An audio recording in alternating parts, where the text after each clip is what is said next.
Na apresentação desse curso, eu tinha dito para vocês que a nossa terceira aula, a aula sobre o Estado, ia ficar muito longa. Mas como ninguém aguenta uma aula muito longa, elas são contraproducentes, eu resolvi dividir essa aula sobre o Estado em duas partes. Nessa primeira parte, a gente vai ver o que é o Estado absolutista, o Estado liberal, o Estado nazi-fascista, o Estado socialista, o Estado bem-estar e o Estado neoliberal, que é o que a gente está vivendo hoje. E eu deixei para a próxima aula, para a nossa quarta aula, falar como esses estados influenciaram o Brasil, desde o Brasil Império até os dias de hoje.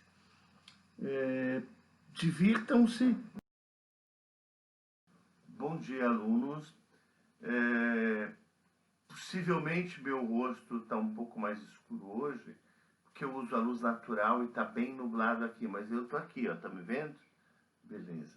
Bom, a gente vai falar sobre o Estado, e para a gente falar de Estado, a primeira coisa é a gente definir o que é o Estado.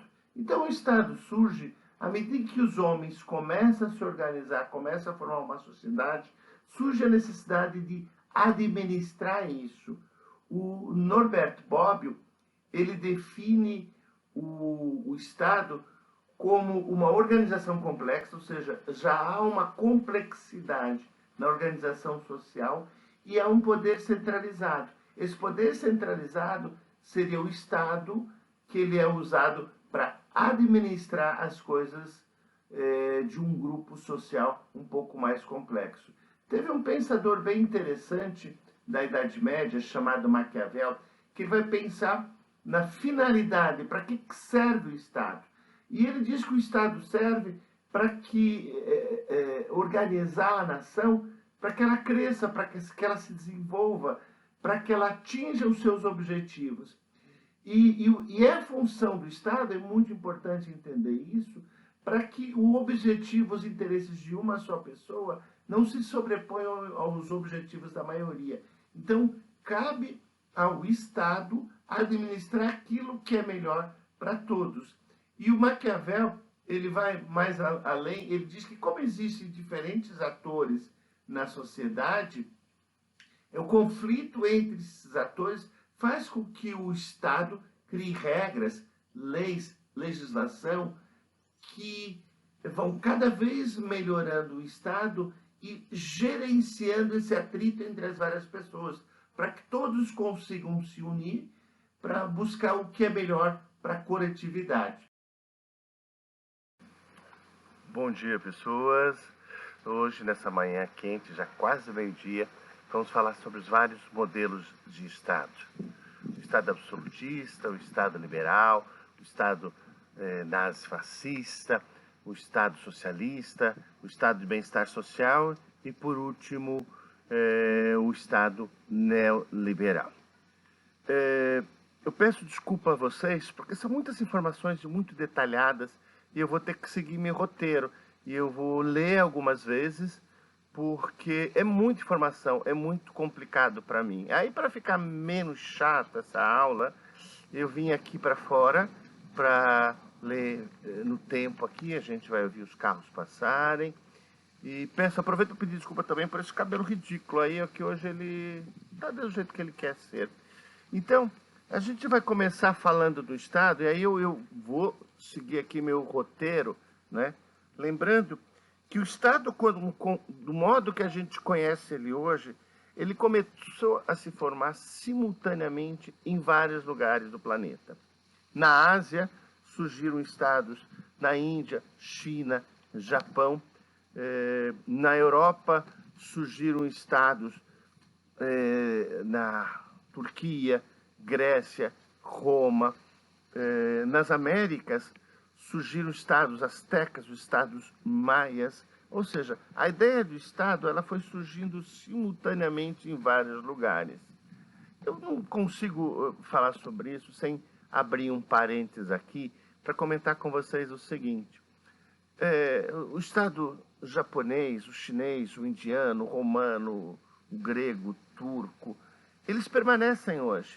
Mas os estados astecas e o Estado maia, e se a gente for pensar no Brasil, alguns autores pensam nos marajoaras como formadores de um Estado, eles foram destruídos, dizimados.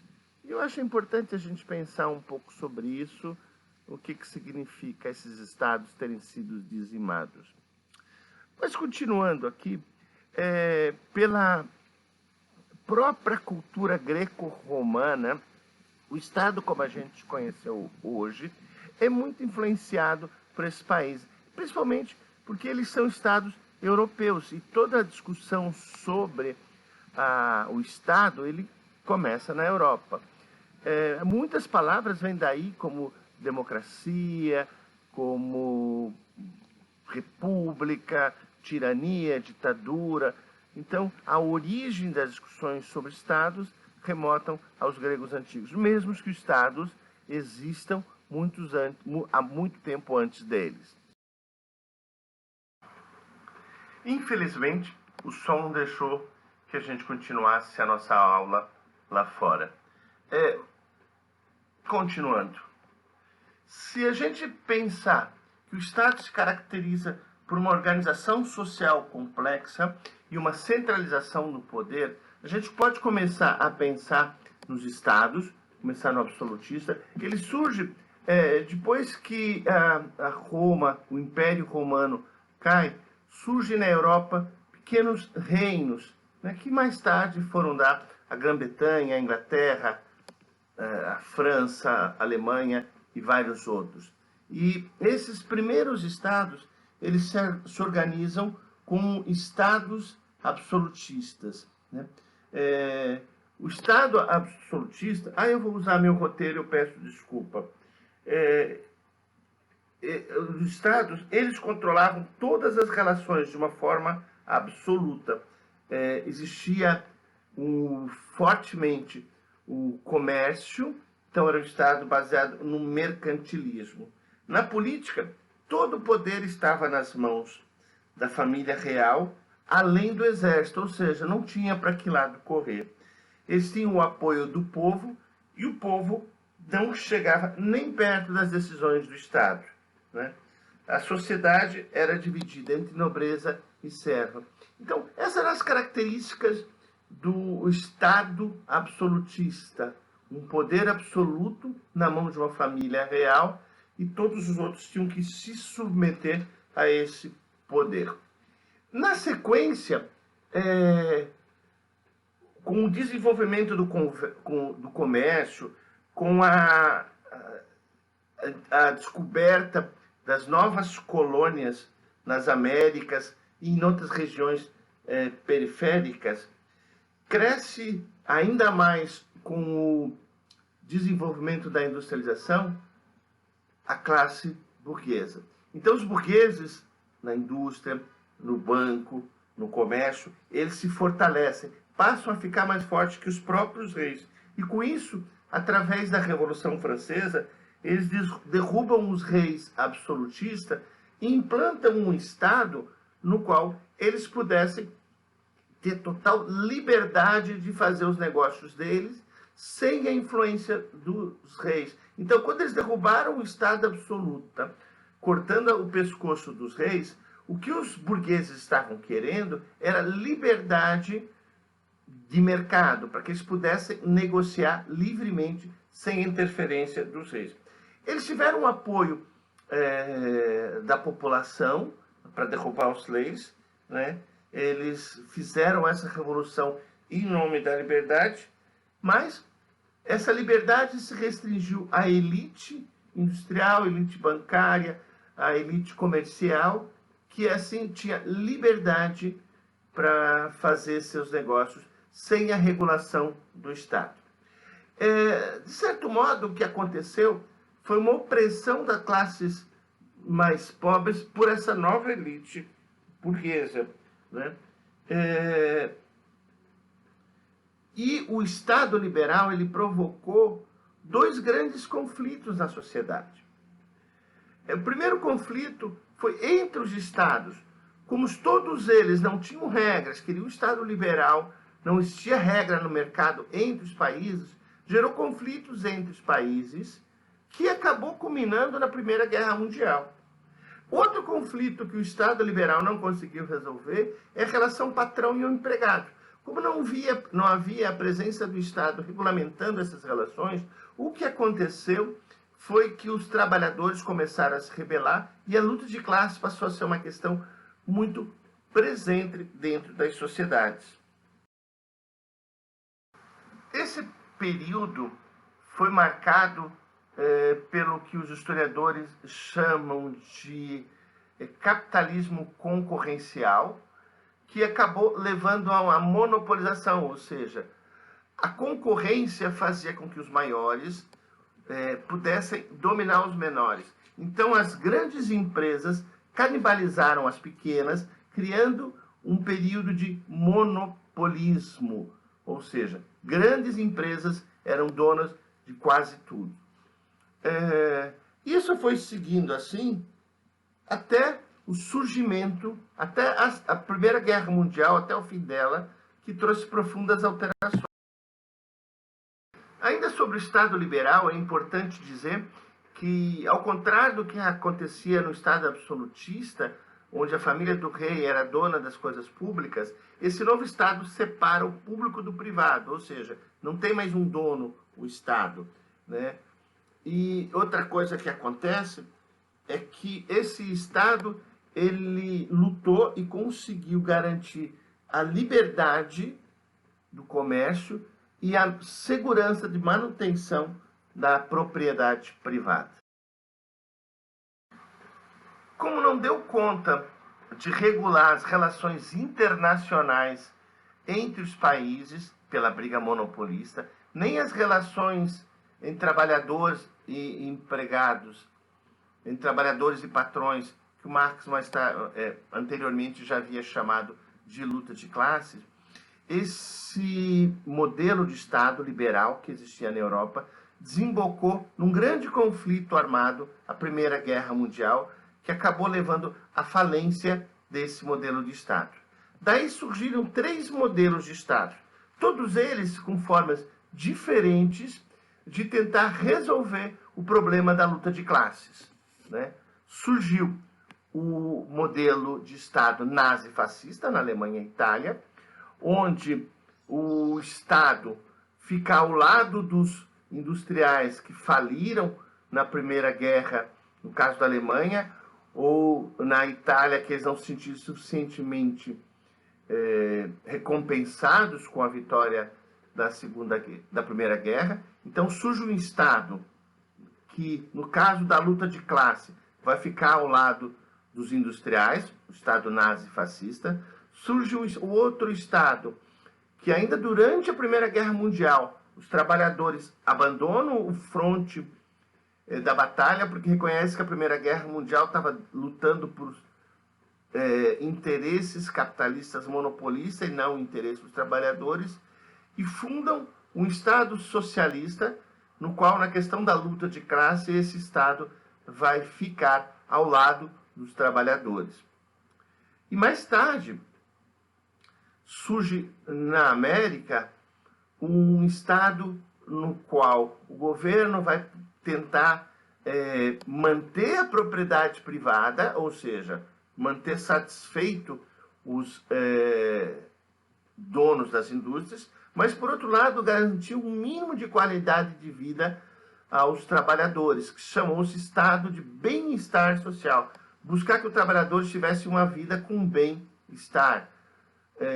Na verdade, eles estavam com medo que esses trabalhadores corressem para os braços da esquerda socialista. Então, ao invés de usar só a repressão, usaram essa qualidade de vida dos trabalhadores. Vamos falar um pouco sobre cada um desses estados? Gente, me desculpem, eu vou recorrer aqui novamente aos meus roteiros, né?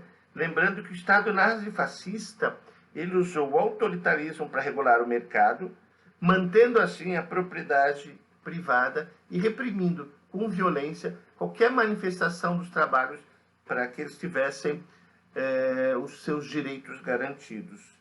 Esse Estado nazi-fascista, ele abandonou a democracia. E aí, como ele não estava mais preocupado com isso, ele não se preocupava em atender os direitos dos trabalhadores, não se submetia ao voto popular. E aí acabou reduzindo os direitos civis e políticos da massa dos trabalhadores. Esse Estado ele vai até o final da Segunda Guerra, e com a derrota da Alemanha, da Itália, esse modelo de Estado nazifascista, ele cai. Inclusive no Brasil, que a gente tinha a ditadura de Getúlio Vargas, que também se apoiava esse modelo de Estado nazifascista. Em 1917, na Rússia surge o Estado socialista, né? Esse Estado, ao contrário do Estado liberal, fortemente ele planeja a economia. Na Rússia tinha os planos quinquenais. O que ele faz? Ele regulamenta as relações de mercado e, com isso, busca proteger a qualidade de vida do trabalhador. Esse modelo de Estado acabou que a elite burocrática, a elite que estava no poder, acabava deixando de lado a democracia e decidindo o que essa elite achava que era melhor para todos os trabalhadores. E também se afastou da democracia, e esse Estado foi bastante bem sucedido durante um período e veio cair em 1989. Quando eu digo que ele foi bem sucedido durante um período, as pessoas sempre dizem, não, mas a União Soviética caiu, é uma porcaria. Quando a gente olha de hoje, realmente ele não foi tão bem sucedido. Mas se a gente pegar o que acontecia na Europa em 1917, na Rússia, quando o Estado socialista chegou lá, era um país de terceiro, quarto nível dentro da Europa. E quando acabou a Segunda Guerra Mundial, 30 anos depois, a União Soviética era a segunda maior potência no planeta. Ou seja, ele conseguiu fazer a União Soviética se desenvolver-se bastante, chegando na década de 60, na corrida para enviar o homem à Lua. Na verdade, a corrida para enviar o homem à Lua era a corrida de fazer um foguete que pudesse lançar bombas dos Estados Unidos diretamente para a União Soviética, ou da União Soviética diretamente para os Estados Unidos. A Lua é só um objetivo secundário, simbólico, ou de propaganda. Mas nessa guerra eles conseguiram, por exemplo, botar o primeiro homem no espaço. Né? Eles conseguiram concorrer para com os americanos nessa disputa. Aí, a partir daí, esse modelo socialista ele apresentou a crise por várias questões, chegando ao fim a partir da década de 50, 60, 70, acabando em 80. Depois desse modelo, a gente falou do fascista, diretamente ligado aos burgueses, o modelo socialista, diretamente ligado aos capitalistas, vem um modelo de bem-estar social, que é uma tentativa dos americanos de garantir a propriedade privada dos capitalistas e garantir uma qualidade de vida para os trabalhadores.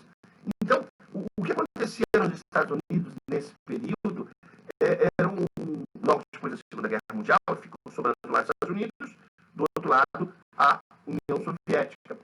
E, então, para que os trabalhadores dos Estados Unidos e no mundo não fossem para o lado do socialismo, que buscava defender os direitos dos trabalhadores, eles buscaram garantir aos trabalhadores uma melhor qualidade de vida, e inserir os trabalhadores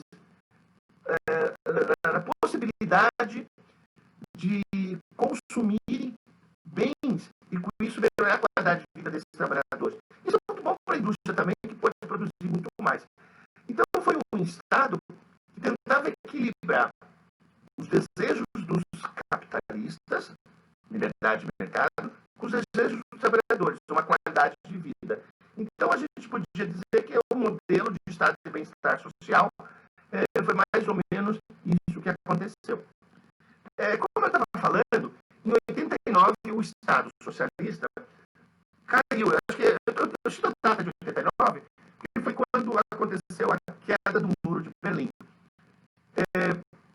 Então, quando isso acontecer? Caiu o Muro de Berlim, ou seja, caiu o Estado socialista.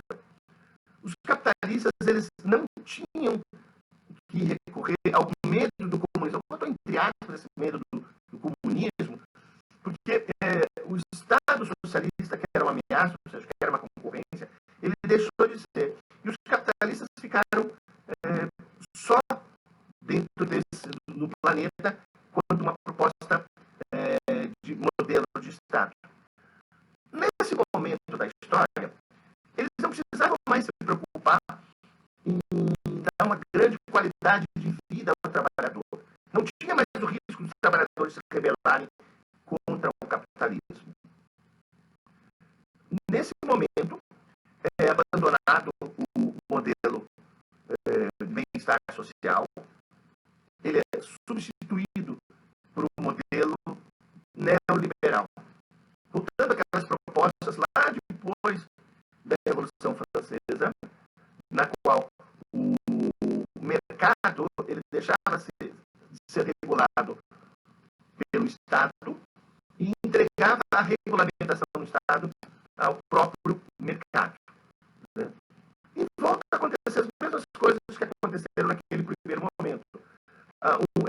Volta a concorrência, livre concorrência, fazendo com que o mais forte canibalizasse o mais fraco, ou seja, havendo monopólio, só as grandes empresas sobrevivem, os grandes países ficam maiores em relação aos menores, porque têm um poder de negociação que os pequenos países não têm, e dentro de cada país aumentou a desigualdade social, na qual os mais ricos ficaram ainda mais ricos e os mais pobres ficaram cada vez mais pobres. Outra coisa importante para entender o Estado neoliberal, inclusive isso está acontecendo aqui no Brasil, é que com a derrota, com o fim do Estado socialista, com a vitória do capitalismo no mercado planetário, os capitalistas passaram a apresentar o Estado neoliberal como algo que fica acima das disputas ideológicas, ou acima das disputas partidárias, ou, o que é mais absurdo ainda, acima da própria política. Como se esse modelo neoliberal não fosse uma ideologia, não representasse um partido e não fosse uma ação política, negando assim a sua própria essência de modelo de Estado. Outras consequências desse modelo neoliberal que a gente está vendo aqui no Brasil também são a redução dos direitos trabalhistas. Cada vez mais os trabalhadores vão perdendo os seus direitos. Aqui no Brasil a gente teve recentemente a redução da aposentadoria, a diminuição dos investimentos na área social, como saúde, educação, transporte, né? O que acaba diminuindo a qualidade de vida do trabalhador, que depende desses investimentos. Por fim, como aconteceu na primeira tentativa de liberalismo, aquele liberalismo logo após a Revolução Francesa, esse neoliberalismo tem levado o planeta a uma série infindável de crises, uma atrás da outra, né? Fazendo que, além da acumulação do capital nas mãos de poucas pessoas, tenha acontecido um aumento do desemprego e da fome. Esse modelo ele não tem se mostrado capaz de manter uma estabilidade.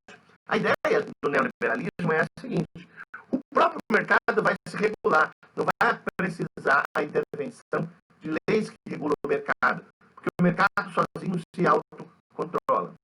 O que não é verdade, a gente sabe disso. Aqui a gente termina a nossa aula sobre o Estado, no qual a gente viu como o modelo de Estado desenvolveu-se no mundo.